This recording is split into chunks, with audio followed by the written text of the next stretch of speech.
Hello boys, this particular lesson, The Heart of the Tree by Henry Culler Bunner is specially for class 9 A, B and C. So this is a poem written by an American novelist and a poet. Okay, so here particularly in this poem, the poet tries to highlight the importance of planting a tree. Now if you look at the environment today, we are facing a lot of environmental issues. Okay, so this particular poem is stands up and tries to explain to us why we need to plant a tree. So there is a question that he asks. He says, what does he plant who plants a tree? So it is generally said that a person who plants a tree has a futuristic idea. That means he plants a tree not for himself. He does it for the betterment of a person. Because see, when you plant a tree, you know that tomorrow it is not going to grow tomorrow. So it will take time to grow, isn't it? So in that case, you are planting something for the future generation. So a person who plants a tree is a very unselfish man. So this is what the idea is, and I think in today's world, we have to be a little more empathetic, we have to show a little bit of apathy to people around us, because if you do not save today, we will have nothing to give to our future generations tomorrow. So I think with this poem, although it's a very simple poem, it has a very, very strong message, and it is a very important poem for us right now, because we have to understand the aesthetics of why we are here and what can we do. We know that everything is in our hands, but that does not mean, because I have the power, that does not mean I have to misuse my power. So we have to use everything, but we have to use it in a very sustainable form. So whatever we see around us, we should be able to reuse them. And if there is something that is causing a threat, a hazard, we should be able to refuse them. Alright? And we have to work towards sustainable humanity. You can say environment. So here, the poet, he says things like, what does he plant who plants a tree? And when you plant a tree, you plant a friend of sun and sky. Why? Because when you plant a tree, it becomes the friend of sun and sky, because it provides, it purifies the air, and the sunlight will help the plant in photosynthesis, and it becomes a flag of breeze. You can plant a tree and plant a cool shade too, isn't it? So it becomes a shelter for birds. You're not just helping yourself, but you're also helping creatures around you. You're helping birds to find a shelter, birds to find homes for themselves.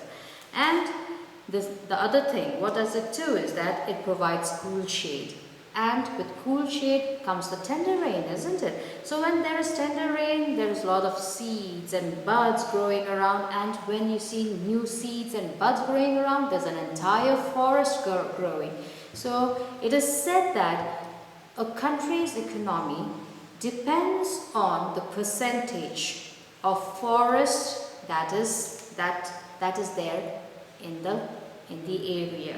So it should be actually 70-30. Settlement should be 30 and 70% of the place should be forest and greenery. But then we can see people have become very ambitious and they're cutting down trees, instead of which we do not see trees around, we do not see forest, instead of which we see a concrete forest, isn't it? People are building up homes, people are building up huge buildings. It is not like that here, but if you see in the cities, there are huge skyscrapers, high towers and things like that, and because of which we cannot see any greenery around. But here, the poet tries to enforce the idea, if you plant a tree, you're planting cool shade, With that comes tender rain, seeds, and there is an entire forest. And you are also planting a sustainable economy for your future generations. The future generations that you have not even imagined or even have, you haven't even met. So the next thing now, when you plant a tree, you plant a love of home. Why? Because you're doing a civic good. You're doing good to people around you. That will help in the nation's growth.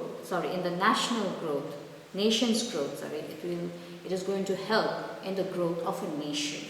And with the growth of the nation comes national development, isn't it? So who benefits in the end? If there is a national development, it is us who is going to benefit. So these are the benefits. So he gives this poem is written in a very simple verse but has a very effective theme, and he talks about the 3 benefits of planting a tree, that is ecological, like we've already discussed, social, like we've already discussed, and economic. Alright, so these are the benefits. Now the theme of the poem is the importance of planting trees, as you might have already guessed. And here what we can see is that besides all these things, the verse is in a very simple word. It is not very difficult to understand, and there are very careful wordings. That means he has chosen very carefully the right amount of words to make an impact. So that is why he starts the poem with the question, what does he plant who plants a tree? So it is throwing a question. The people are going to think, yes, what am I doing? If I plant a tree, what good am I doing? So, and then he gradually debunks the idea, he breaks down the idea and gives us the benefits of planting a tree in the poem itself. So anyway, in the next class I'll be talking about the poem in detail, and I will be giving you stanza-wise explanation on this poem, The Heart of the Tree. Thank you, boys.